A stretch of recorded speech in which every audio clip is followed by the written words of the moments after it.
Olá, tudo bem? Hoje vamos dedicar o nosso encontro ao assunto Ketubá, a ata do casamento judaico. É um assunto muito interessante por vários motivos. Primeiro, pelo conteúdo, a Ketubá tradicional, ainda vigente em boa parte do mundo judaico, tem coisas muito emblemáticas, né, da cultura, da época, e as Ketubot, que já foram modificadas no mundo liberal, refletem a realidade de hoje em dia, né? Então, tomara que vocês gostem e tomara que os casais que estão por chegar a Jupá encontrem dados aqui interessantes também que os estimulem de repente até mandar a escrever uma bonita ketubá, né? Muito bem. Então, vamos começar com um pouquinho de história. A palavra ketubá significa literalmente coisa escrita. Pode tirar o slide. Este é o documento que serve como contrato de casamento. Tradicionalmente, foi manuscrito durante muitos e muitos séculos. Hoje já se usam versões impressas. Você tem até congregações que têm um livrão onde vão destacando aí as ketubot que depois entregam para a noiva. A ketubá vai para a noiva. E geralmente é assinada imediatamente antes da cerimônia do casamento e lida durante a cerimônia. Quando a gente ouve a leitura da ketubá tradicional, que está escrita em aramaico, né? Tem cerimônias nas quais a ketubá tradicional é lida integralmente. Pode-se pensar, o povo não entende o aramaico, pode estar pensando que se trata de um texto que fala em amor, com palavras românticas, mas na verdade a ketubá tradicional está longe de ser apenas um contrato de amor. Na verdade, é exatamente o oposto. Claro que também tem uma única linha em que o marido se compromete a servir, honrar, alimentar e coabitar com ela em fidelidade. Mas se formos realmente ler o aramaico, afirma em termos claros que se o marido sonhar em se divorciar de sua esposa, ele estará sujeito a dar a ela uma quantia monetária expressiva. A história desse documento remonta aos tempos talmúdicos, quando os casamentos eram muito mais baseados na conveniência e muitos homens despediam facilmente as suas esposas com base em pretextos banais, né? Então, como proteção contra homens assim levianos, os rabinos implementaram medidas que os fariam pensar duas vezes antes de se separarem de suas esposas. Assim foi que nasceu a ketubá. O texto da ketubá tradicional judaica foi padronizado em algum momento antes do ano 200, antes da Era Comum. Era escrito em aramaico, a língua falada pela comunidade na terra de Israel naquela época, porque era considerado muito importante que todas as partes entendessem claramente os termos e estipulações do documento. Na época não era somente um documento simbólico, mas era um contrato de valor legal mesmo, e assim foi durante 2 milênios, até hoje, em alguns círculos judaicos, né? Aquelas comunidades, por exemplo, de Haredim que vivem em Israel ou em Nova York, são comunidades que eles vivem absolutamente seguindo a Halajá, e o que está escrito, tudo o que está escrito para eles é palavras de Deus. Então, para eles, se vão assinar uma ketubá, eles podem consultar o que está escrito na ketubá, para o caso de precisar consultá-la, né? Por essa mesma razão, que o documento seja compreendido por todos, uma tradição para o vernacular é fornecida em quase todas as ketubot usadas hoje em cerimônias, principalmente no mundo liberal, né? Nessas ketubot, alguns textos, alguns parágrafos dos textos antigos também aparecem, mas geralmente hoje aparecem em hebraico, que é considerada uma língua viva falada por judeus no mundo de hoje, em vez do aramaico, que não é. Originalmente, era um documento legal entregue pelo noivo à noiva e delineava suas obrigações para com ela em termos de alimentação, sustento e satisfação conjugal dela.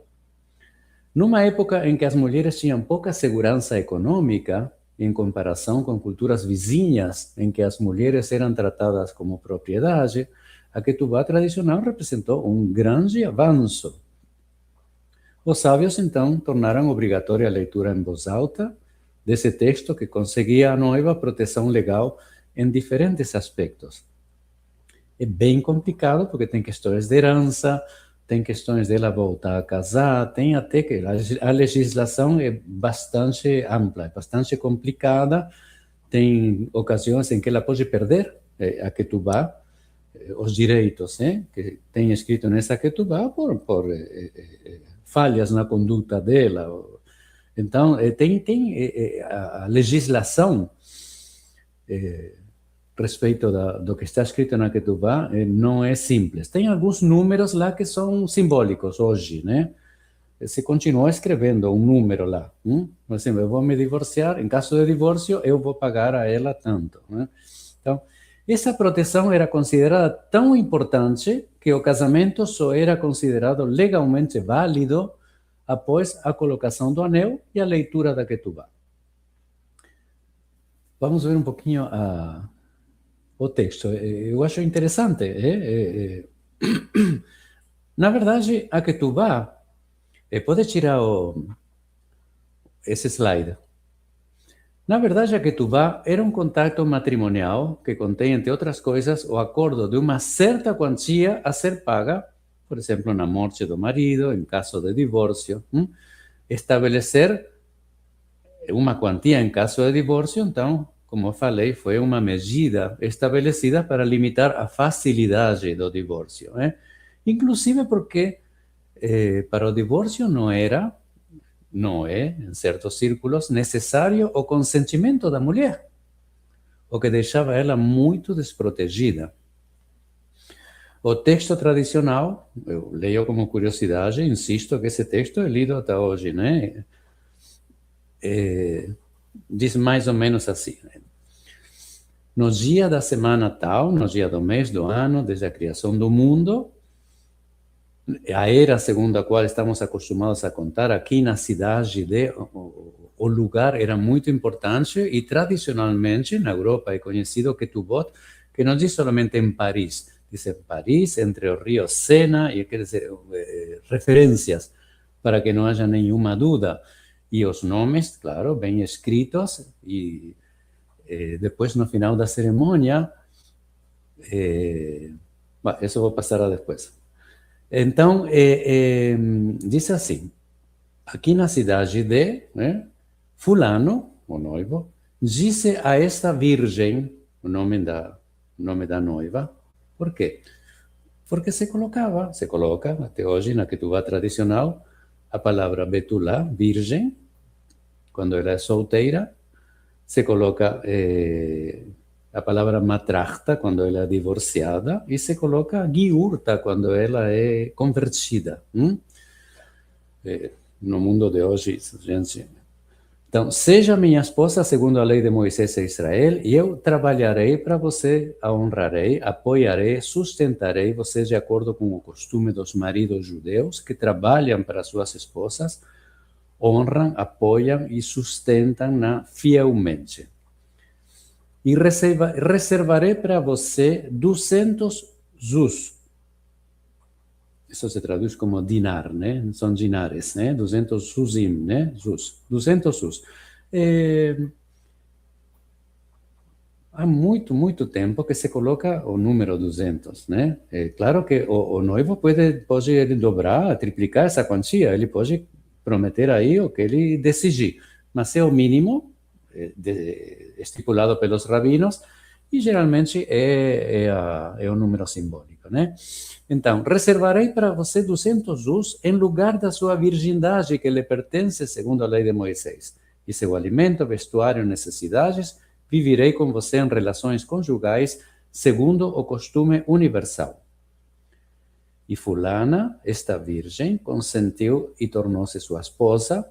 O dote que ela trouxe da casa do seu pai, em prata, ouro, objetos de valor, vestidos, roupas de cama, totaliza, aí se coloca, e fulano, o noivo, concordou em aumentar esse valor com a quantia totalizando. E assim disse o noivo: assumo para mim e para meus herdeiros a responsabilidade deste contrato de casamento, do dote e da quantia adicional, de modo que tudo isso será pago com a melhor parte dos meus bens. Bom, continua assim, como eu falei, a legislação em volta disto é bem complicada, porque se estipula todas as questões de herança, os bens deles que ficam penhorados, às vezes tem muitos casos, né, diferentes. Então, e no final está escrito, e tudo isto é válido e estabelecido, tem valor, né? Behakol, Sharir, Bekayam. E aí assina o noivo. Numa época, a noiva nem assinava isso. Hoje em dia já assinam os dois, né? Então, e claro, ela guarda, ela leva e é ela que guarda. Às vezes recebe a mãe dela e depois guarda, né? Muito bem. Então, pode colocar o próximo slide.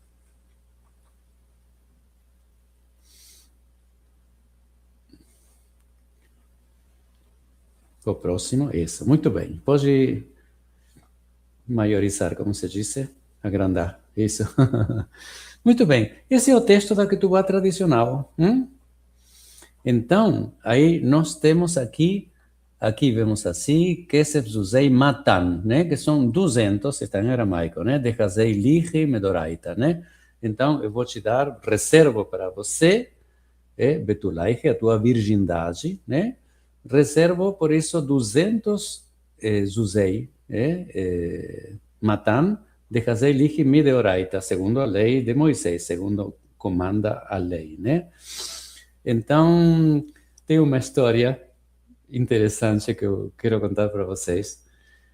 Tinha uma senhora que, evidentemente, já as conversas para eles se divorciarem já estavam avançadas, então ela foi falar com o rabino. Disse: seu rabino, eu vejo aqui na minha ketubá que diz que a ketubá toda vale 200 zuz. O que é isso? O que é isso? Aí o rabino disse: olha, no Seder de Pesach, na Agadá, nós cantamos Hadgadiá. E nós cantamos que o cabrito que meu pai comprou por 2 zuzim. Então, se você tem 200 zuzim, suponho que sua ketubá valha 100 cabritos, o equivalente a 100 cabritos, né? Aí ele fala: mas isso é brincadeira. Mas falando sério, tem um cálculo que pode se fazer, sim. As fontes rabínicas, depois no Talmud está isso, já na época do Segundo Templo se estabeleceu, dizem que um dinar, um zuz, equivale a 3,5 gramas de prata pura. 3,5 gramas. Foi estabelecido na época do Segundo Templo e praticado até hoje. Segundo com esse cálculo, 200 zuz equivalem a mais ou menos 700 gramas de prata pura, né? Mas acontece que hoje, eu não sei na época, mas hoje a prata se pesa, né, em onças. Então, 700 gramas de prata correspondem mais ou menos a 24 onças de prata pura. E hoje custa $30 a onças de prata. Então, o valor total de 200 zuz é aproximadamente $750. Então, disse: olha, tenta não se divorciar, porque isso não vai ser muita segurança para você. Muito bem. Então, hoje em dia é bastante comum usar uma ketubá impressa. Essa aqui que coloquei parece estar escrita realmente por um calígrafo. Mas continua vigente a tradição, né, que alguns casais escolhem hoje de encomendar uma ketubá artística, né, a um calígrafo. E isso produz obras de arte, já vamos ver, né, de todas as épocas, né? E tem casais que realmente escolhem só que tu vá com o mesmo cuidado e dedicação que destinam a qualquer outra parte do planejamento do seu casamento e da festa, né? Muito bem. A Ketubá, como um símbolo de um evento tão auspicioso, né? Um povo que é muito doméstico, né? Prestava-se a decorações dos mais variados tipos, né? Os exemplares italianos, por exemplo, dos séculos XVII e XVIII, eram especialmente ornamentados. A ornamentação anterior geralmente consistia em iluminuras, inscrições em ouro, etc. E, claro, caligrafia. Assim, por exemplo, podemos ver que isso não consegui, eu procurei muito, mas não achei. Tem uma Ketubá, que é perto de Parma, em Itália, que é de 1688, e se vê o texto da Ketubá no meio e em volta, só como enfeite, o texto inteiro do Cântico dos Cânticos, né, que é o livro da Bíblia, que está redigido como uma conversa entre dois amantes, né? Com um elaborado desenho floral, né? Muito bonito. E, claro, dependendo do lugar do mundo, também tinham uma ornamentação com desenhos típicos do lugar, desenhos mouriscos, mosaicos, né? É engraçado que, ocasionalmente, imagens convencionais de dois corações transpassados por uma adaga, e um par de pássaros apaixonados, ou um nó de amor verdadeiro. Então, substituem essas alusões pictóricas pessoais. Agora, anjos, coroas, flores, frutos são as decorações mais comuns. Às vezes, esses enfeites em volta não eram somente questões decorativas, mas tinha mais detalhes a respeito das questões financeiras mesmo, né? Então, é engraçado, porque como era um documento legal, era uma forma de ter mais segurança para a mulher. Outra coisa muito interessante, que apareciam na Ketubá, às vezes, ilustrações que se referiam aos noivos. Por exemplo, se a noiva se chamava Esther, aparecia uma imagem do rei Assuero, Ahasverosh, estendendo o seu cetro para a rainha Esther.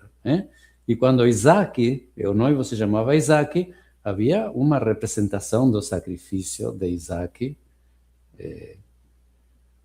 do filho de Abraão, né? Não imagino, eu não encontrei também, procurei, mas não gostaria muito ver a representação de Akedat Yitzhak numa Ketubá, né? Muito bem. Pode colocar o próximo. Isso. Maravilha. Aí nós temos uma Ketubá antiga, que não tinha data, e que aparecem dizeres, né? Expressões que não fazem parte da parte jurídica, né, da Ketubá, as obrigações e garantias da questão do texto, mas aparecem como enfeites literários, né? Bons desejos, né? Mazal Tov, Besiman Tov, Mazal Tov, né? Reforçando o caráter festivo e sacro, né, do documento. São fórmulas de boa sorte, muitas vezes escritas em aramaico, para dar solenidade e ressonância tradicional. Como é o caso desta Ketubá, aqui, por exemplo, está escrito Besimana Tava, né, que significa Besimantov, né, com um bom sinal, né, que seja um bom sinal. Ubemazala Ma'alia, Ubemazala Ma'alia, também está em aramaico, significa com uma sorte elevada, uma excelente fortuna, né? Vem de La'alot, de subir. Ubemazala Ma'alia, né? É aramaico. Muito bem. E aí aparecem outras coisas também em aramaico também. Por exemplo, Bechayei Malka, quer dizer, pela vida da rainha, né?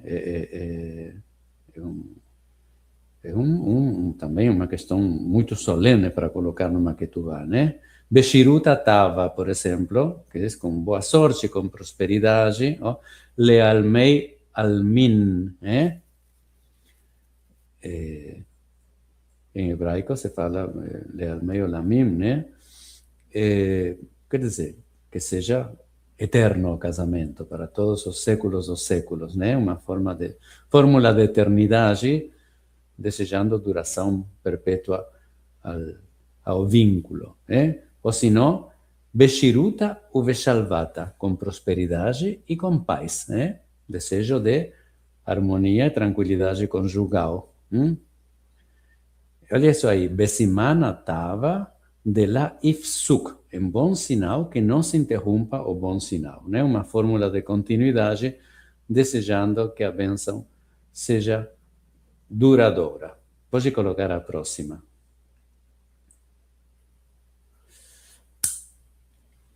Olha esses peixes enormes aqui. Então, na arte judaica, os peixes são um dos símbolos mais recorrentes em documentos matrimoniais, né? Justamente por sua associação ancestral com a fertilidade e a abundância. Por quê? Porque na narrativa da criação, Deus abençoa os peixes com as palavras: frutificai e multiplicai-vos e enchei as águas nos mares. Essa foi a primeira bênção, né, da criação. Depois falou também para o urbu, para o homem. Mas primeiro foram os peixes.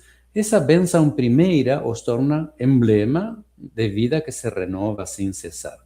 No imaginário judaico, os peixes evocam não apenas a capacidade de gerar descendência, mas em épocas antigas, e na época medieval também, as superstições se misturavam com os textos sagrados e uma coisa muito presente era a questão do mal olhado. Na Europa Oriental também, e no mundo sefaradi também. Então, até hoje, muita gente que procura proteção contra o que se chama o Ain Hara, né, o mal olhado. Então, os peixes se tornaram uma proteção contra o mal olhado, porque se dizia que eles vivem ocultos nas águas, então não são atingidos pelo mal olhado. Então, por isso, ao serem representados no Maquetubá, eles expressam o desejo de que o casal seja abençoado com descendência, em harmonia com a bênção primordial da criação, e vivam protegidos, longe do mal olhado, em abundância e uma vida familiar plena, em harmonia e fertilidade. A próxima. Aí vamos começar a ver algumas das ketubot mais atuais. E nós vamos ver aqui, por exemplo, uma série de elementos que são os mesmos elementos que entravam nas ketubot na antiguidade, só que com um desenho moderno. A árvore, por exemplo, a árvore estão como desejo para que sejam firmes em suas raízes, generosos em seus frutos, para que sua família cresça em estabilidade, sombra e bênção. Já para o misticismo, a árvore da vida, né, Etz Chaim, a árvore da vida é um dos símbolos centrais na Kabbalah, né? Representa as 10 sefirot, ou emanações divinas, através das quais a energia de Deus flui para o mundo. Ela é, ao mesmo tempo, firme em suas raízes e expansiva em seus ramos, unindo céu e terra, espiritualidade e materialidade. Então, quando a arte judaica usa a árvore como símbolo de firmeza e estabilidade, não é apenas uma metáfora natural, ecoa também essa visão cabalística. A árvore conjugal é vista como uma extensão da árvore da vida, pois o casamento é entendido como um canal de bênção, continuidade e equilíbrio. Assim como a árvore da vida sustenta o cosmos, a árvore representada na arte judaica sustenta o lar, a família e a descendência. Quer dizer, em outras palavras, a árvore na Ketubá não é apenas um símbolo de estabilidade terrena, mas também uma ponte espiritual Lembrando que o casal, ao unir suas vidas, participa do fluxo divino da criação e da perpetuação da vida, né? Isso, o próximo. Olha que bonita esse aqui, né? Esse aqui, com essa transparência, né? Muito bem.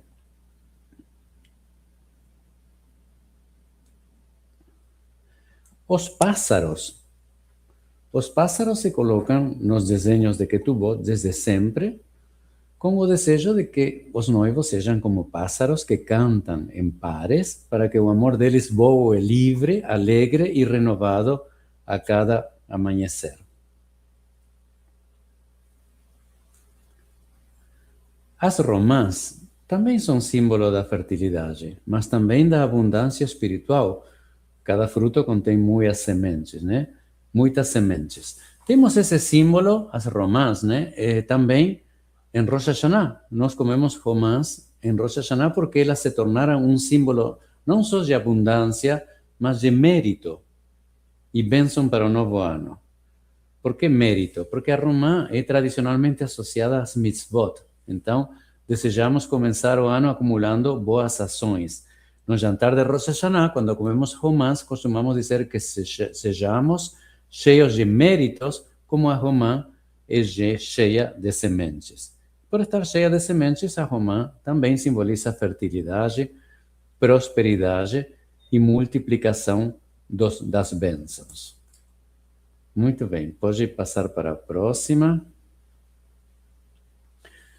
Outra muito bonita, é? Olha a variedade que tem hoje em dia. Próxima. Aqui estão as árvores, é? Hoje é o mais comum desde sempre, é? Mas essas são Ketubot modernas.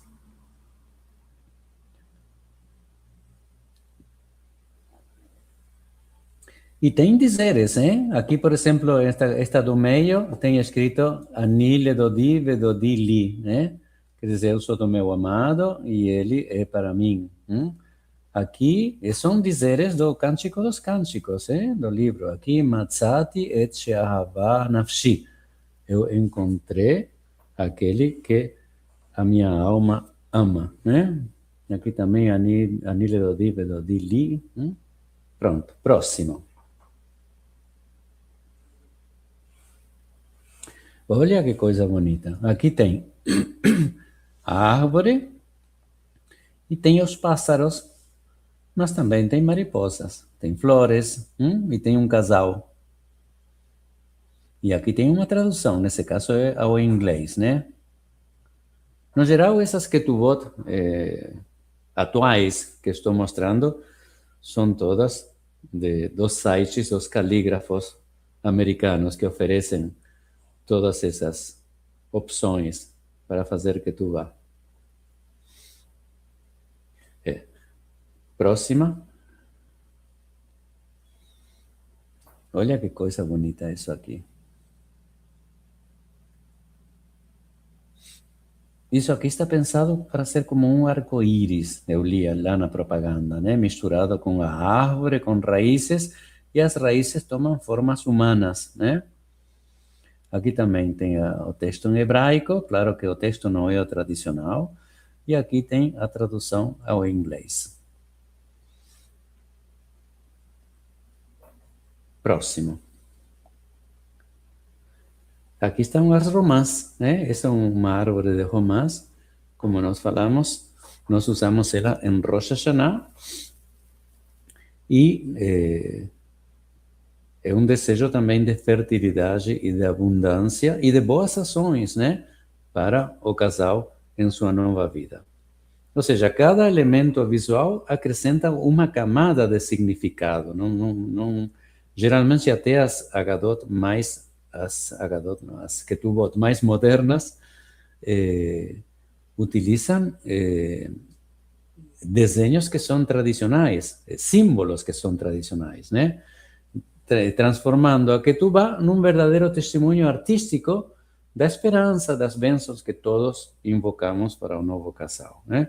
Aí, quando esses elementos se entrelaçam na arte de uma Ketubá, eles não são apenas ornamentos, se tornam uma verdadeira bênção visual desejando ao casal que sua união seja fértil como os peixes, abundantes como as romãs, alegre como os pássaros e sólida como as árvores, né? Como já falamos no encontro anterior a respeito do casamento, o Shira Shirim, o Cântico dos Cânticos, é uma coleção de poemas de amor, uma celebração do amor humano.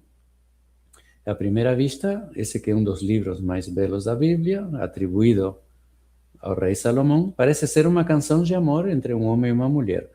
E nossos sábios entenderam, depois de uma análise mais profunda e muita discussão entre eles, que a obra deve ser vista como uma alegoria do amor entre Deus e o povo de Israel. E disseram que o fato de o rei Salomão ter usado o amor entre um homem e uma mulher como alegoria demonstra quão poderoso e sagrado é o amor, pois sagrada e indissolúvel é a união entre Deus e Israel. Agora estamos a 4 ou 5 dias da festa de Shavuot e o Rabino Sacks destaca que o profeta Ezequiel descreve a entrega e o recebimento da Torá no Monte Sinai, que é o que nós celebramos na festa de Shavuot, como sendo o casamento entre Deus e o povo de Israel. Diz o profeta Ezequiel: mais tarde, ao passar por você, olhei e vi que você já tinha idade suficiente para amar. Estendi a ponta da minha veste sobre você e cobri sua nudez. Fiz um juramento solene a você e estabeleci uma aliança com você, declara o Senhor Deus, e você se tornou minha. Dessa perspectiva, a Torá é mais do que uma constituição, um código de leis, mais do que um conjunto de instruções, ou mesmo mais do que o DNA metafísico do universo. É um contrato matrimonial, um símbolo e um gesto de amor. Quando a atração, essa emoção tão fugaz, busca se perpetuar como amor, ela assume a forma de casamento. Casamento como aliança, na qual ambas as partes se comprometem uma com a outra a serem leais, firmes, a permanecerem juntas nos momentos difíceis e nos bons, e a alcançarem juntas o que nenhuma delas conseguiria sozinha. Um casamento não se cria pela força ou coerção, mas pelas palavras, a palavra dada, a palavra recebida, a palavra honrada em fidelidade e confiança. Existem sim as leis do casamento, são as respectivas responsabilidades de cada um, mas o casamento em sua essência é mais do que um conjunto frio de obrigações e direitos. É a lei permeada de amor e o amor traduzido em lei. Isso, segundo essa metáfora, foi o que o evento do Monte Sinai representou, um vínculo baseado na fidelidade e a confiança, com um documento, que é a Torá, que é testemunha e garantia, assim como é a Ketubá para os noivos. A Ketubá tradicional é propositalmente crua, com números, porque o amor duradouro só surge através de compromissos reais. Após aquele felizes para sempre, a Ketubá preserva aquele amor fundamental concretizado durante o casamento, mas amortizado por meio de responsabilidades e deveres ao longo de todo o relacionamento. É por isso que o amor duradouro do casamento judaico, sagradamente concretizado na Ketubá, concentra-se deliberadamente no que acontece depois do casamento. Porque parte do amor judaico é o amor que se estende para além do relacionamento amoroso. E algo no mundo moderno do amor e dos encontros amorosos torna essa forma de amor ainda mais valiosa e importante para ser cultivada. Sem tirar o imenso valor da Ketubá tradicional e o avanço que foi na proteção das mulheres, para nós, hoje, num mundo muito diferente, um mundo de expectativas mútuas, de mulheres com poder aquisitivo, com independência, com o amor romântico sendo o fator poderoso e geralmente decisivo na escolha de um parceiro, um acordo baseado mormente em considerações econômicas fica muito desconectado da vida real. Os textos das Ketubot liberais refletem os valores compartilhados pelos casais de hoje. reciprocidade, o texto é totalmente igualitário, né? Fala em qualidades emocionais e espirituais, até criatividade e às vezes até parágrafos personalizados, né? Muito bem. Há muitos textos hoje em dia. Você, quando encomenda num site, você pode encomendar num site geralmente americano. Eu não sei se deve ter no Brasil também um calígrafo que faça uma obra de arte, uma bonita ketubá. Mas a gente encontra sites conhecidos americanos. Eles oferecem te perguntam qual é o texto que você quer colocar. Há textos igualitários, claro, e muitos textos alternativos em que homens e mulheres são tratados como parceiros iguais, né? Podem-se comprar ketubot prontas, em diversos estilos e com várias opções em qualquer livraria judaica, ou então você pode encomendar uma ketubá online. Vamos ver um pouquinho mais das ketubot.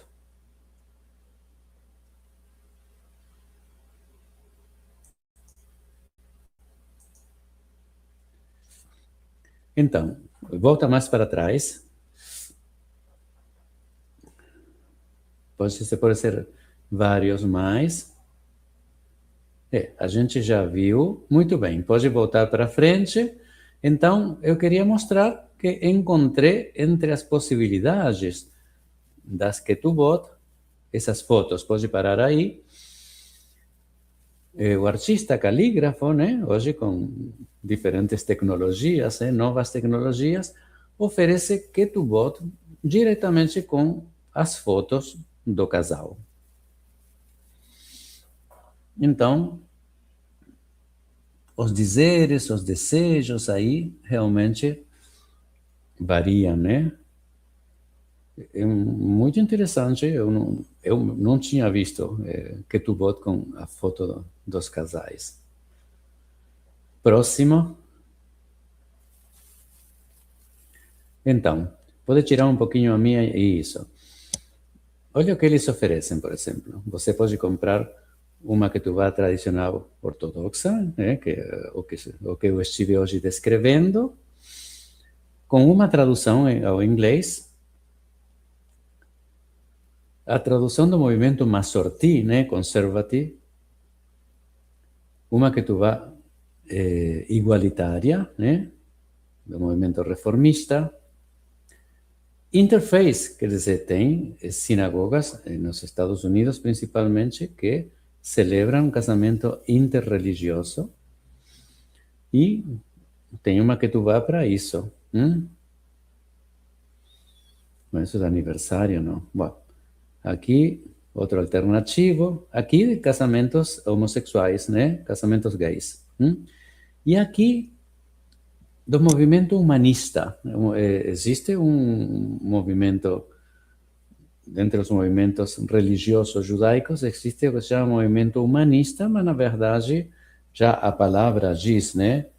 Então, não menciona muito Deus na sua prática religiosa, né? E isso é somente em inglês, essa ketubá, né?